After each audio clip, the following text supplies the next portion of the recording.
what kinds of magazines do you read? When you hear about publishing, what kind of publications do you guys read? Do you guys know? Would you guys be excited to be published? Mostly posts. Posts? What do you mean by that? Like Facebook or... Oh, so like online. Yeah. Okay. So you can publish your own sort of Facebook status, yourself, right? And then there are also, like newspapers or magazines that have their own pages that would, post links to their stuff, right? So the Diplomat is certainly one. Any other sort of publications or anything that you guys know or enjoy reading or that you would like to be published in? ICT, so okay, so this is why Diplomat, Foreign Policy, maybe The Economist, stuff like that. Yeah. Policy Mag, that kind of thing. What else? Also blogs. Blogs? Are there any blogs that you like to read? I read about a blog of my friend, and it was really exciting and interesting. Yeah, so blogs are another thing where sort of anyone can do it, right? So you can make your own blog and publish whatever you want, right?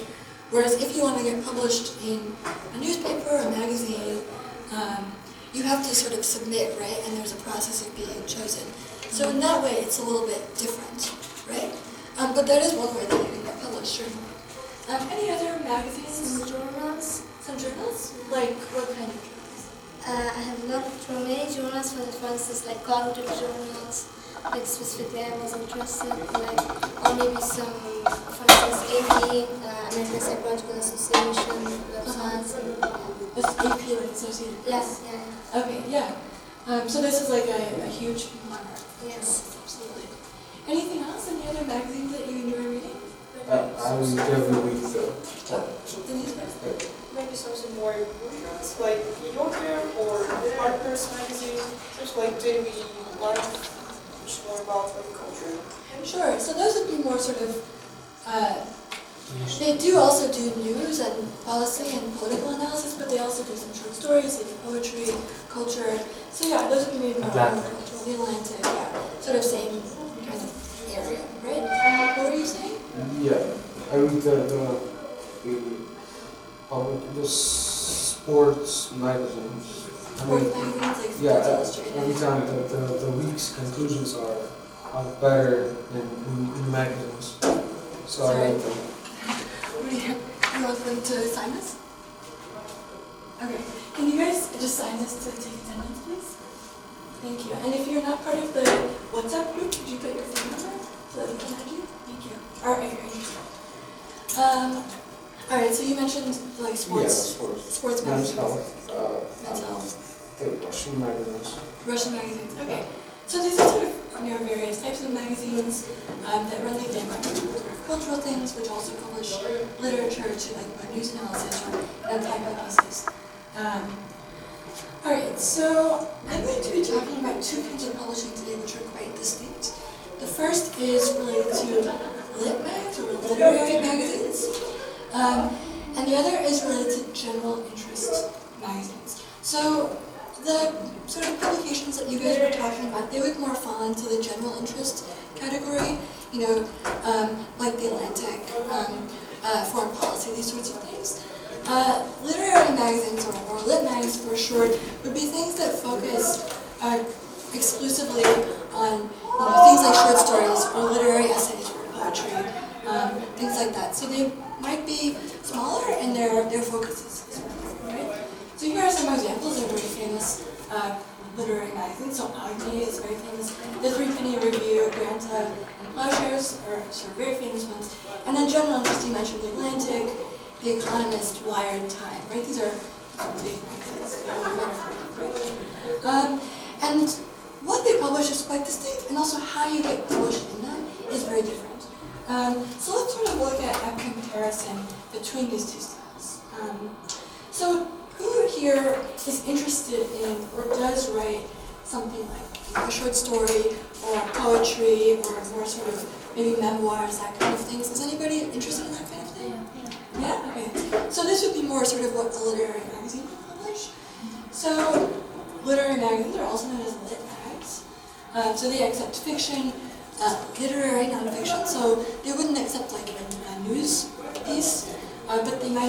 like a memoir, something that is about style and beauty as much as it is about facts, poetry, that kind of thing. So they require you, almost always, I can think of no exceptions, to submit a complete, polished draft of your piece, right? So you are not going to submit just an idea, you're not going to submit an outline, you're not going to submit a rough draft, you're going to submit something that you think, as it is, could be published. In reality, they'll probably suggest some edits, but you want it to be as close to perfect as possible when you submit it. Sometimes, not always, these kinds of publications require a fee. So its standard is $1 to $3. I generally refuse to submit to magazines which charge a fee, but if you see this and you're wondering, is this a scam? It's pretty common to see in this range. If it's above that, then so they usually require submissions via special online platforms, and I'm going to show you an example of what that looks like. Sometimes some magazines require postal submissions, although they will generally make exceptions if you don't live in the country.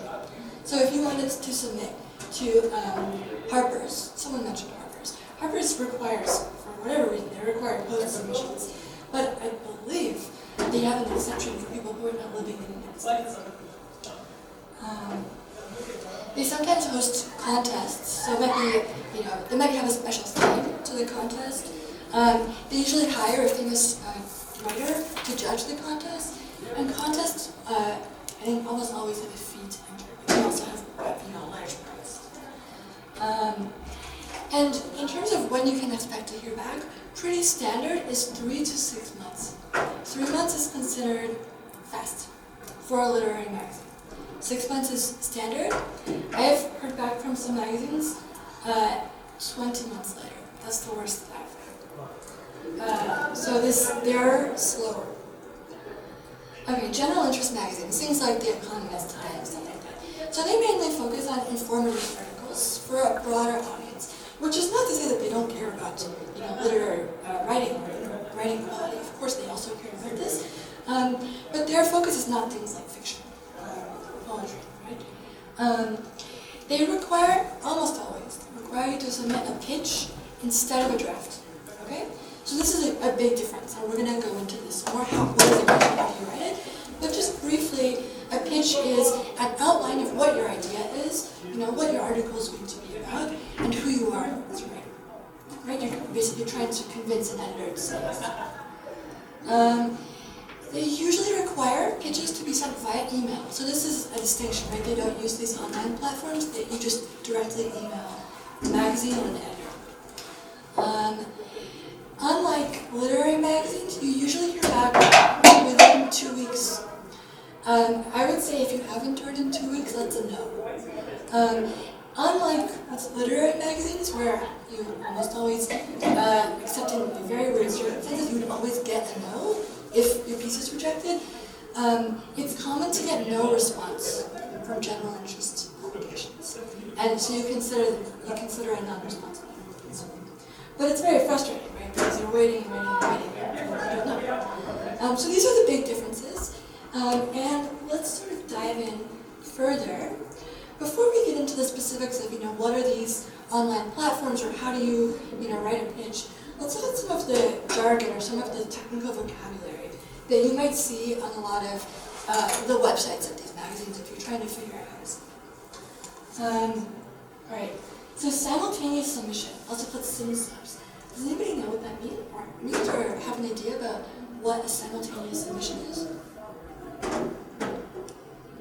So simultaneous submission means that let's say you have one short story, and you submit it to multiple magazines at the same time. That's a simultaneous submission. So one piece to multiple publications at the same time. Now in literary magazines, this is very common, right?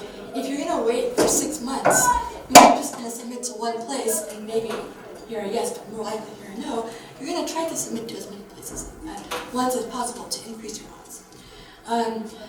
In the realm of general interest publishing, because the turnaround rate is faster, there is an expectation that you only pitch to one place at a time. So this is another sort of cultural difference between literary magazines and general interest publications. The exception, I would say, is if it's something really timely, something, it's a breaking news story and you want to write about it, and you have to get the article out in 1 day or 2 days, you could submit to multiple places because you have to get the article placed or it's going to be pulled. And you would usually note that in the pitch. You would say, this is a timely piece, so it is a simultaneous submission. Did you have a question? Yeah. So if you get a yes from multiple, let's say like both lit mags and then the general magazines, how do you submit? How do you say yes to one of them, or can they publish all of them? Can they all publish your piece? That's a good question. So once you get a yes, you're obligated to withdraw it from everywhere else for consideration, right? So immediately. This is why, and I'm going to get into this later, so thank you for bringing it up. It's really important to keep track of everywhere you're submitting this at the same time, so that, say magazine A says yes, you can immediately notify magazine B, C, D, right? Because it would be really awkward if you get 2 yeses, and then you have to say to one of the editors, actually, sorry, I can't publish with you. I have one last question. And what if they will publish it without our permissions? That's illegal. That's absolutely illegal. If someone does that, you can absolutely sue them because it is your intellectual property. Before something is published, you own the rights, and when a magazine or a newspaper or a website publishes it, you sign a contract with them, saying that they get, limited rights, maybe it's like 1 year, and after that, the rights revert to you, right? But if they steal your pieces, that is the first thing. Any other questions at this point? No? All right, let's go on to this one. So multiple submissions. It sounds similar. What multiple submissions is, instead of submitting one piece to multiple magazines, you're submitting multiple pieces to one magazine. So this is common in poetry, right? Because poems tend to be shorter. It's typical to submit 3 to 5 poems to one place at the same time. For short stories or essays, because those are longer, it's very rare to be allowed to do multiple submissions. All right, SASE stands for a self-addressed stamped envelope. So if you are submitting by mail, you have to submit your manuscript, so the printed out pages of what you want, and an SASE, so an envelope addressed to yourself with a stamp, so that they can send back the response, yes or no. Now, I don't think this will apply to any of you because it's not that common anymore to require mail submissions, and also since you're out of the country, you will probably get an exception if you're applying to an American literary magazine, for instance. But just so you know, if you see that, that's what it means. So on spec, has anybody heard this phrase before? On spec? No. So on spec, it sort of comes from like speculation, we can say. If you write something on spec, it means you're writing the whole draft without being sure that someone is going to publish it. So sometimes, if you don't know an editor, or you've never been published in a certain magazine or newspaper, and you send them your pitch, and they say, well, it sounds good, but they don't know you, so they might not completely trust it. So they might say, well, we'll take this on spec, meaning we'll look at a draft, and then we'll decide if we will purchase it. I generally don't like this system because I think it's a little bit exploitative to have to do all of the work, not being sure if they will buy it or not. But you do sometimes see this. So that's what on spec means. So the slush pile. This is something that applies more to literary magazines than to general interest. But basically what that means is all of the submissions, all of the pieces that a magazine is reading, they call this the slush pile. It's like the pile of all of the things that they have to read. Okay, vanity press or vanity publishing. Has anybody heard this phrase before, maybe? No? So, a vanity press or vanity publishing is when somebody pays a publishing house or a company to publish their work. as opposed to being paid, right? So the idea is, if you're a writer, you should be paid for your work. In a vanity press, the idea is that you care more, where the name comes from, right, is that you care more about your ego than you do really about anything else. So you just pay them and they'll sort of publish whatever. They just care about the money. So this term vanity press is considered a very negative term. It means a publishing house that's not reputable because they just publish whatever as long as you pay them. All right, masthead. Masthead is the name for the list of all of the sort of editors and people who work at a magazine. So if you want to know, what editor works on this section, who should I send my pitches to, you should look at the masthead of the website and you'll be able to see the names of the different people in charge of different sections, if their website is good. Okay, solicited versus unsolicited submissions. Does anybody have any idea what this means? So sometimes magazines know that they want to work with a certain person, or they know that a certain writer has expertise in a particular subject. So they might reach out to someone and say, hey, we've seen your work. We would really love you if you could send us some of your work. We want to consider it.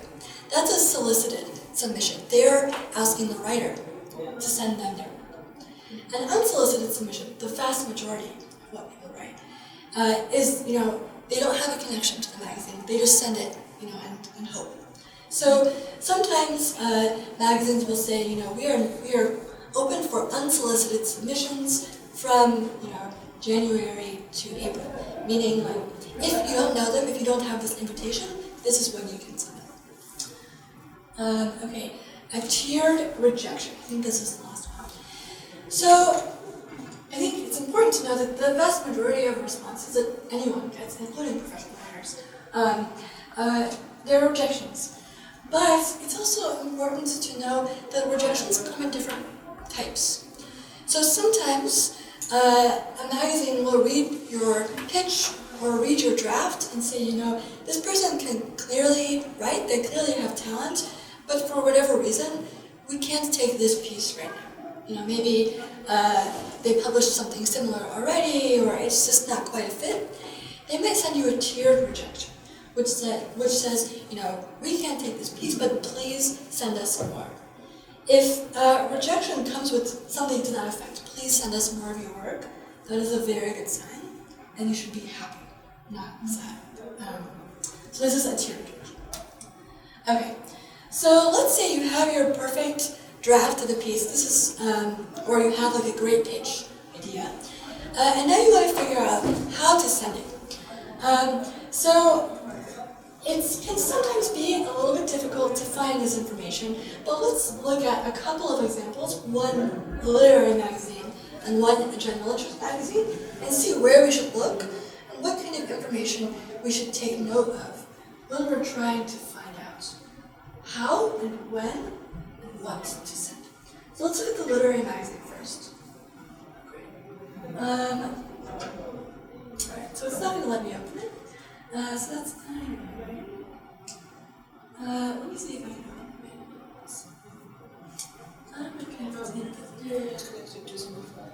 Okay. In that case, I guess never mind. However, let's see. The first thing that's important to know is the two places you should look first are the About page and the Contact page. These are the two places that are most likely to have the answer to the question of how do I submit this work.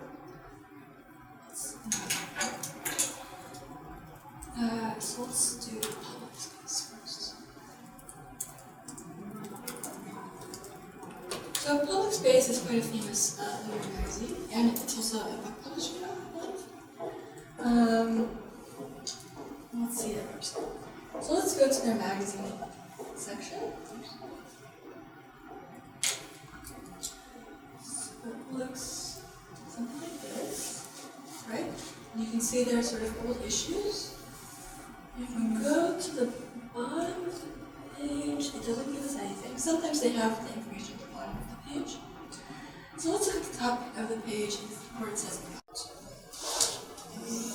Alright, so mission, news, contacts, blah blah blah, submissions. Okay.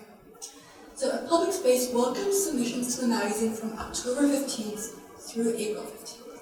Most magazines will have a defined submission window. Sometimes it can be just a few weeks, sometimes it can be several months. Sometimes they're open year-round, but for a literary magazine, that's not very common. Yeah? Does it change every year? It's usually the same. Sometimes they'll change it slightly, but you can usually rely on it to be the same or about the same every year. Part of the reason for this is that a lot of these magazines are based on college campuses, and so the timing will usually be around when college campuses, when they're active. So not during the summer.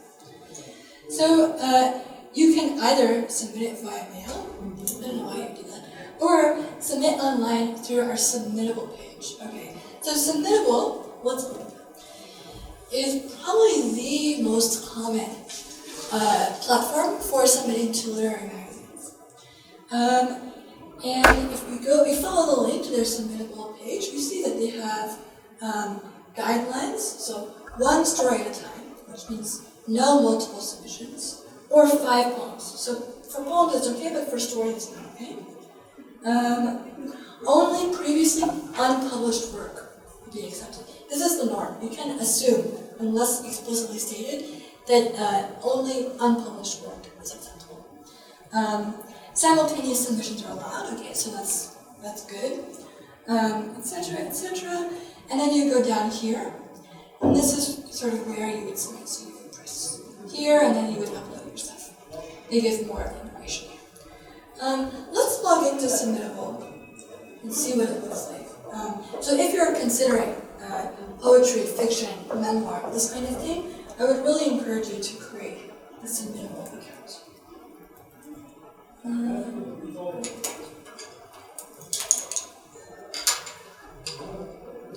Okay, so this is what Submittable looks like. Let's look at Discover first, because this is a really interesting tool that they have. So Discover is sort of a page that they have that allows you to see all of the opportunities, and it's not just literary, it's also film, it's also visual arts, photography, a lot of different things that are open right now. And you can filter it by a lot of different things. So you can say, I only want ones with no feed, which is what I want. Or I only want ones with no deadline or something. You can say like essays only, or contests, poetry, etc. So this is a really great way of seeing what opportunities are out there if you're just getting started, particularly. And of course, when you follow these links, you'll get more information. All right. So let's look at the actual submission. My submission. Okay. So active submissions. You can see I submitted some things this weekend. These are now in progress versus received. This decision doesn't really mean anything, but you will get an automatic email when a decision has been made, whether it's positive or negative. I also want to show you, these are all of the rejections that I have. A lot. But I still submit. So the moral of that particular story is, do not be discouraged by rejections, because they are an inevitable part of the process. Alright, so that's submittable, and I encourage you to play around with it and look for what opportunities are out there. Let's look at Slate for general interests. Slate. So this is going to be a little bit different. So looking at the top, there's no About section, there's no Contact section. So let's look at the bottom of the page, which is where it usually is otherwise. So I can see pitch guidelines. So they're making it very clear for us. Let's press that. How to pitch Slate, a handy guide. So read Slate is obviously the first thing they say, and in general, I think that that's good advice. If you want to know, does my piece fit this place? The easiest way to answer that question is to read it and decide for yourself. Does the content fit? Does the style fit? Etc. And they also have a sample page that someone sent. This is not very common. for magazines to put on their website, but it's really useful, right? Because you can see the kinds of stories that they choose and how to summarize your piece. So you can think about this as a model. They also have sort of by section who to pitch. So this person if you write about television, this person if you write about politics, etc. So their website is very clear for people wanting to pitch them. I should say that this is not the norm. A lot of websites are much less clear and might even be contradictory in terms of what information you can see. But I think maybe one of the takeaways you can have here is it's much easier if you collaborate and take notes. So maybe a couple of you are interested in submitting poetry. You might make like a collaborative spreadsheet or something where you research different magazines and say like, okay, the submission window is this date to this date, they allow you to submit online, etc., etc. That'll make it a lot easier for you guys, if you're interested. Okay, so let's say you're interested in submitting to a literary magazine. One of the things it will ask you for, in addition to your draft, of course, is a cover letter. So you guys might have written cover letters for job applications. This has the same purpose, right, to introduce you and to introduce your work as a professional, but the form is a little bit different. So a cover letter should include any previous publications you have. Put the most fancy ones first, of course. Maybe the most impressive one first. If you have won a prize, a contest. If you have a degree in creative writing, so maybe if you go to an MFA program or something like that, or you have a degree in English, I would put that. Or if you have never been published before. A lot of magazines are really excited to publish what they call emerging writers, which means new writers. And so if you think that that's a bad thing, something to be ashamed of, I would state that and say, this would be my first publication. That's something that you should do. And then please include the words "thank you for your consideration" again, or something to that effect, right? This is a professional document, right? And you want to be polite and show that you take this seriously. A cover letter should not include any of the following things which I have actually seen. How much you really, really, really, really, really love the magazine. One, because it always sounds fake, and two, because that has no connection with how you write. Right? That's the only thing that the editor cares about. Your star sign. They do not care if you're an Aquarius. They do not care if you're a Gemini. Your mother's nickname for you when you were a kid, which, again, I actually saw someone put this. Or any attempt to be funny, any attempt to be a joke, right? This is, it's professional. You want to sound professional. You do not want to sound like you are just joking around and not taking writing seriously. Especially because the slush pile, the amount of stuff that these editors have to read, is hundreds and hundreds and hundreds. So anything that slightly annoys them is going to tempt them to say no, right? They have so many things to read. All right, and here's an example. Okay, so thank you for your encouragement regarding my previous submissions.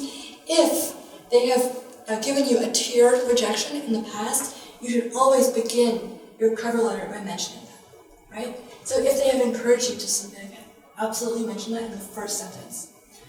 And then I listed some publications. Thank you for your consideration. Sincerely, name. Okay. Pitching. So I mentioned that for general interest magazines, you're going to need to write a pitch. So I think of a pitch as sort of a formula that should answer 3, maybe 4 questions. One of them is, what is the story you want to write? And I say story and not topic. Because a topic is something like technology or something like global warming. Global warming is a huge topic. It's not a story, right? A story might be, how, air pollution in Bishkek is affecting the daily lives of people in this town. That's something that's much more specific, and you can have characters, right? People in this city. And you have you can have a story, right? Following a particular family, for instance. It's not a topic, right? Why is it important? And why should you be the person to write this article, right?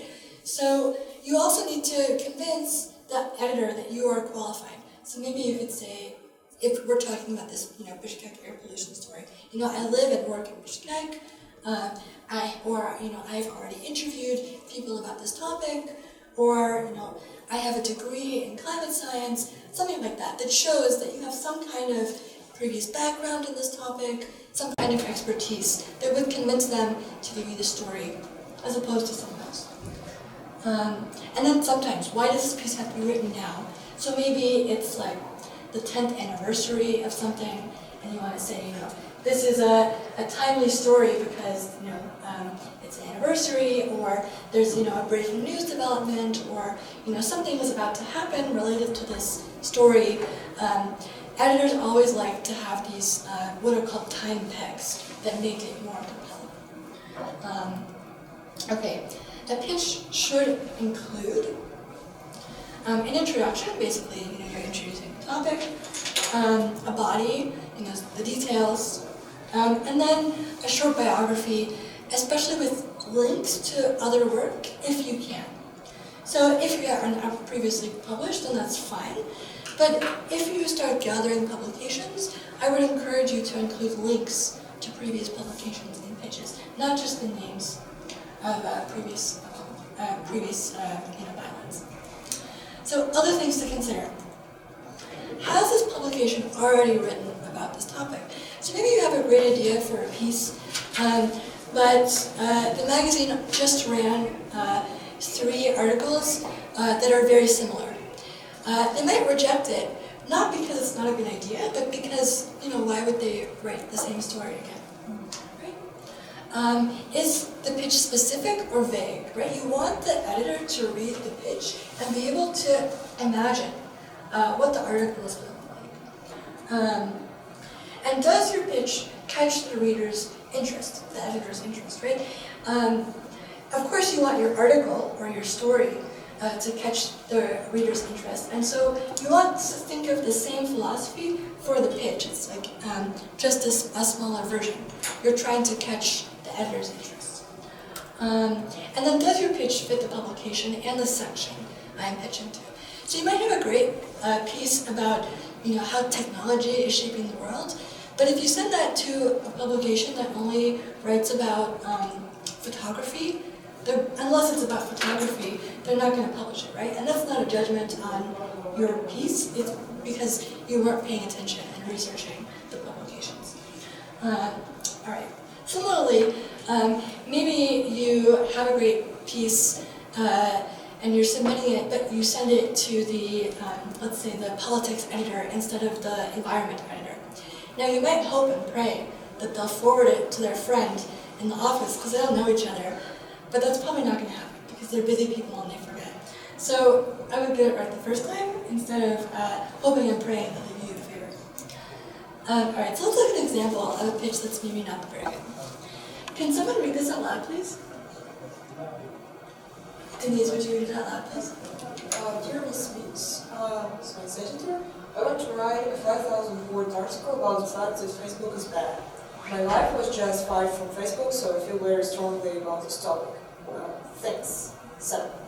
Okay, so this is a terrible pitch, but why? It's terrible. What's wrong with this pitch? But it's bad, It's because It's vague, yeah? His wife doesn't like his Facebook, but Yeah. not most people only one specific person doesn't like. Yeah, so it's clearly, it seems like it's influenced by his personal experience with his wife being fired, right? And this is called a conflict of interest. Does anybody know what a conflict of interest is or can explain it? It's mostly just like that motivation for writing this pitch is not because he's widely interested in it, but because he wants to shame Facebook. To say he is not fully, justice and reasonable. So like one-way concentrated false. Right, so in this case, if his wife was fired, he seems to be motivated by the fact that his family's income was just cut in half. That's not a reason to criticize something. So he's not able to consider this topic objectively because he clearly has another motivation, right? Similarly, if your friend writes a book, you cannot review that book because you are interested, because it's your friend, in writing a positive review, and they're interested in you. right? Even if you think, I am such an objective person, I would never let that influence me. Realistically, it would be extremely unprofessional if you have a personal connection in that way to write about something. So conflict of interest is one reason why this is a bad pitch. It's vague, as Denise mentioned. What else? It's not really very formal because you usually don't write things like this. Yeah, absolutely. It's not very professional. So THX, thanks, is obviously clearly slangy. Some people write their pitches in a more conversational, casual tone. I try to be more professional and formal in mine if I don't know the person, because it is basically a kind of job application for a one-time job writing something. But it is a job. Anything else? I just wanted to ask, is it convenient to write science editor, say, like 70? Or is it enough to say Dear Miss Smith? So oftentimes you might pitch to a specific person, and their name will be in the email. So in that case, I would write like Dear Mr. or Mrs. something. But sometimes they might ask for you to send something to like science@theatlantic.com or culture@theatlantic.com. And in a case like that, I would write Dear Editors or Hello, because I don't know who it's going to be written by. It might be written by an intern, for instance. I think 5,000 words is too much for an article. 5,000 words is really, really long. Yeah. I think usually, there are different lengths of articles you can write. I think probably the longest thing I've written for a general interest publication was a little bit longer than 3,000 words. But typical to have maybe between 800 or 1,500 for something like this. This is like way too long. Doesn't look like research paper. It will look like research paper, except I don't know if this person is going to do any research. It seems like it's just coming from their hatred. But yeah, it's not an appropriate length for especially online. And can we solve some issues like by publishing these articles? Can it cause some issues? No, can we solve some issues by publishing these articles? What do you mean? Like if I will write about one issue and will publish, will the public will consider this issue and solve this later? I think it's. Oh, do you have a response? I think it depends on the person. I don't know, because a lot of people will read it, then it may influence to a lot of people. Probably yes. Yeah, I wouldn't say that writing one article is guaranteed to solve every problem, right? Especially if it's a huge problem, global warming. You're not going to solve global warming by writing one 800-word article, but I would say that everything you write, especially if it's carefully researched and it's telling a really compelling story that makes people emotionally invested in a problem, is contributing to awareness and hopefully to calls to action. I'm sure you can think of articles that really made you think, or maybe made people in the streets act and do something, right? Or a news report or something like that. So I think that it's really important for democracy and for civil society to have open press and to have people reading critically and writing critically, meaning thoughtfully, not just negatively. Does that make sense? Yeah. Any other questions? Another thing I would say is this person is a science editor, and this person wants to write about the fact that Facebook is bad, which is not science. It's not a story. It's not a science topic. Yeah, so it doesn't even fit. Right? So the wrong person, too long, etc., etc. It's not a story. Blah blah blah. Let's look at a better pitch, and this is what I got from the website of This American Life, which is a very famous radio show in the United States that's run by NPR. If you guys know NPR. Does someone want to read this, please? And yes, would you be so kind as to read it?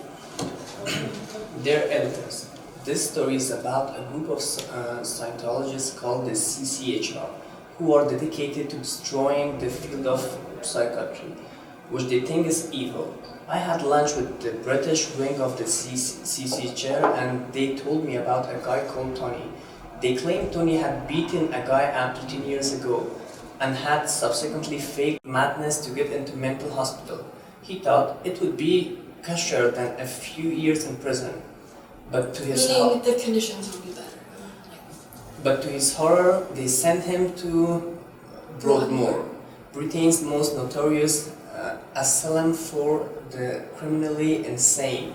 He is surrounded by serial killers. He's totally sane, and nobody will believe him. Now, the Scientologists are trying to get him released. Is Tony telling the truth, and he's trapped like a real-life Jack Nicholson in One Flew Over the Cuckoo's Nest? Or is he a crazy psychopath, and the Scientologists are petitioning to get a crazy psychopath released? Thank you for your consideration, John. Okay, so what do we think about this one compared to the other one?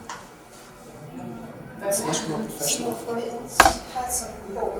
Like, I'm reading the beautiful story and I'm just like, sounds like pretty very interesting.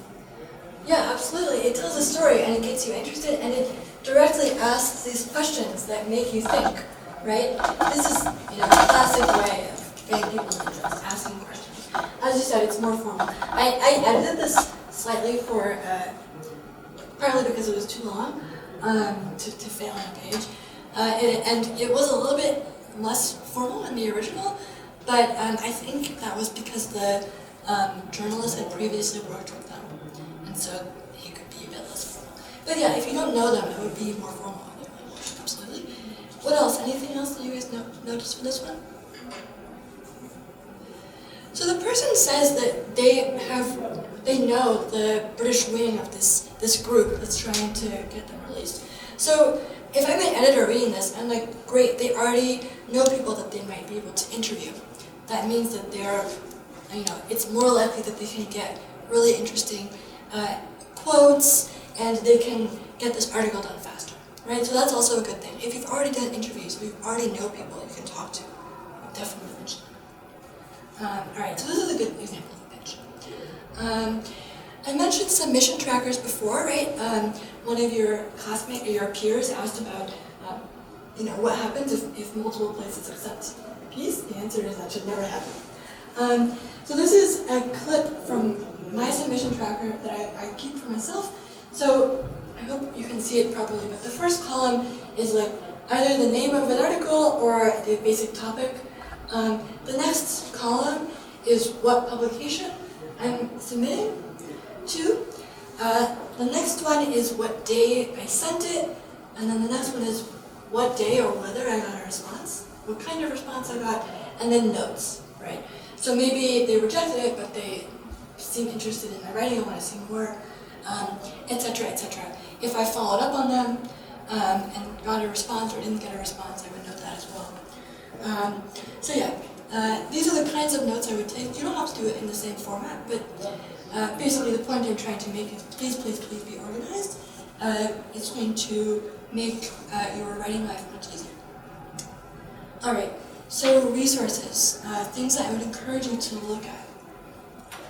So if you're interested in literary magazines, either as a reader or potentially as a writer, the first place I would recommend is Clifford Garstang's ranking of literary magazines. Clifford Garstang is a writer, and he runs a blog that basically has what has become the most famous amongst writers sort of ranking system for literary magazines. It's based on how many of a particular prize they get. There are problems with this ranking system, but I think it's a good way of getting to know, what are the magazines that win these prizes, what are the magazines that people are reading and really taking note of, and what should I be reading, what should I maybe be aiming to be published in the future.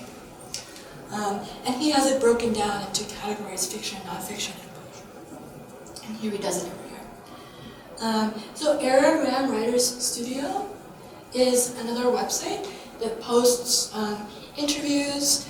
It also posts sort of deadlines for contests, writing news, different opportunities for writers. And so It's a good way if you can follow them on Twitter, you can look at their website, but they do a really good job of,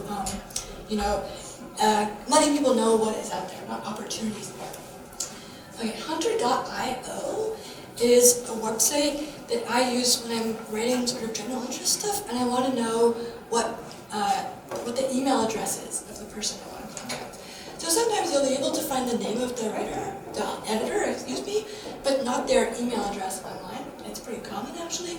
And so if you go to this website and you type in their name and then the name of the magazine they work at, this will usually give you their email address. It's very simple. And then the pitch series at Neiman Storyboard is another great one for people who are interested in general interest magazines. So the Neiman Foundation is a foundation at Harvard that promotes quality journalism around the world. And they have this initiative called Neiman Storyboard online. And one of the things that they do that's really cool is that they interview writers and editors, and they ask them about the pitches they send and the pitches they accept. And at the end of each article, they will have the exact pitch that someone sent that was accepted with annotations. So it might be like the first paragraph, and then there will be text where someone asks, so what caught your interest about this first paragraph? And the editor will say, well, blah, blah, blah, blah, blah. So if you're interested in what makes a good pitch, or how do you make your pitches more interesting, I would really suggest that you look at this website, because they have some really cool stuff. General advice, just wind down. So as I said before, please keep track of where and when you submit your work. Always follow submission guidelines. So for instance, if a magazine only accepts things 3,000 words or shorter, if you submit a 7,000 word story, even if it's amazing and wonderful, you're going to reject it because they have no place for it, right?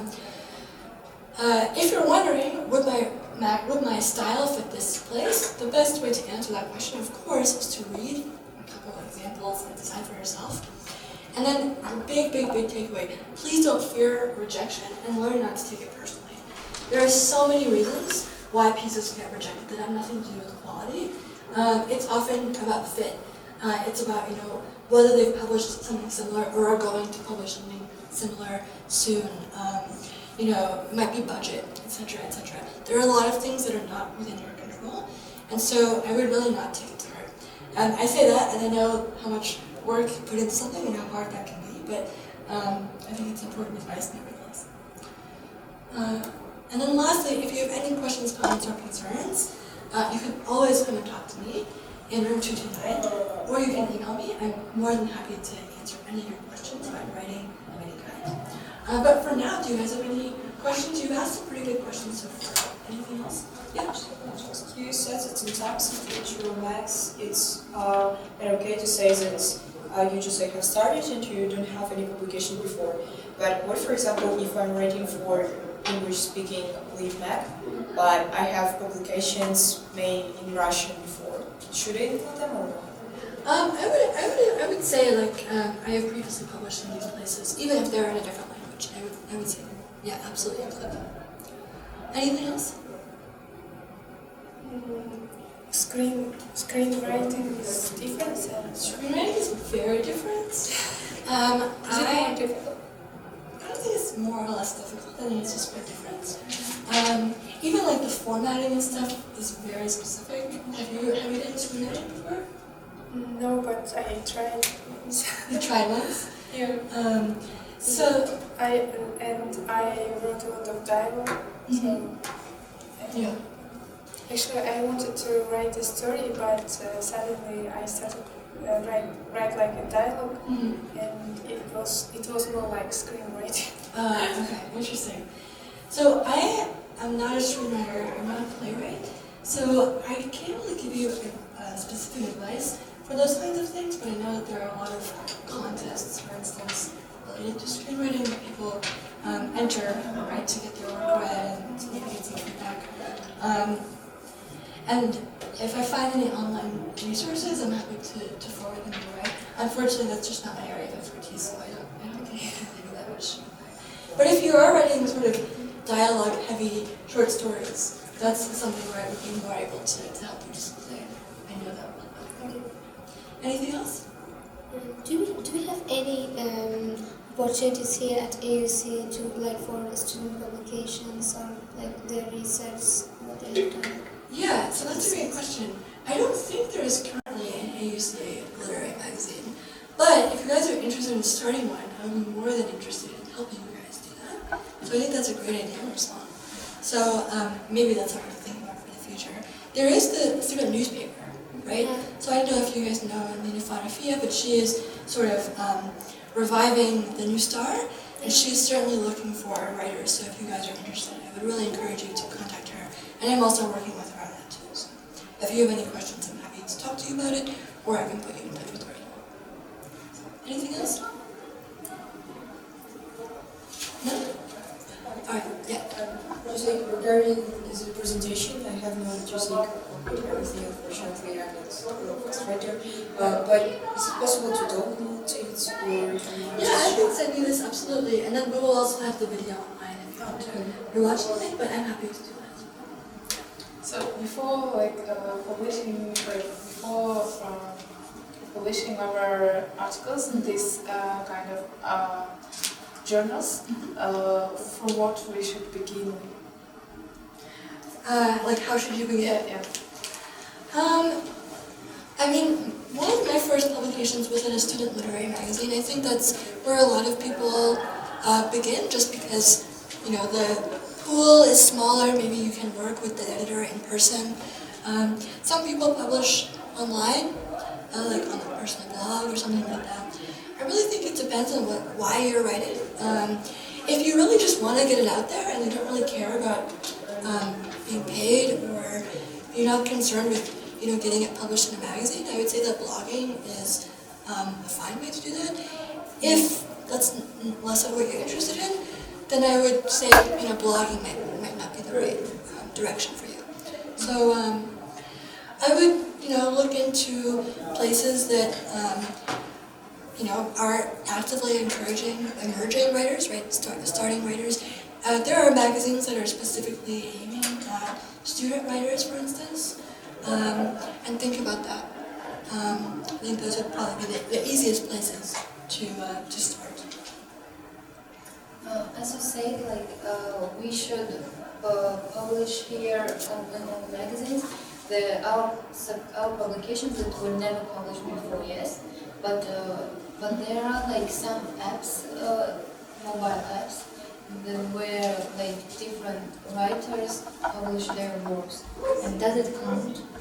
I'm not familiar with these apps, but my instinct would be to say yes, because a lot of websites will say we accept only previously unpublished work, including blogs, including a newsletter, right? So even if it's just a small online community, as an editor, I would probably say that still counts, and I wouldn't accept it. Anything else?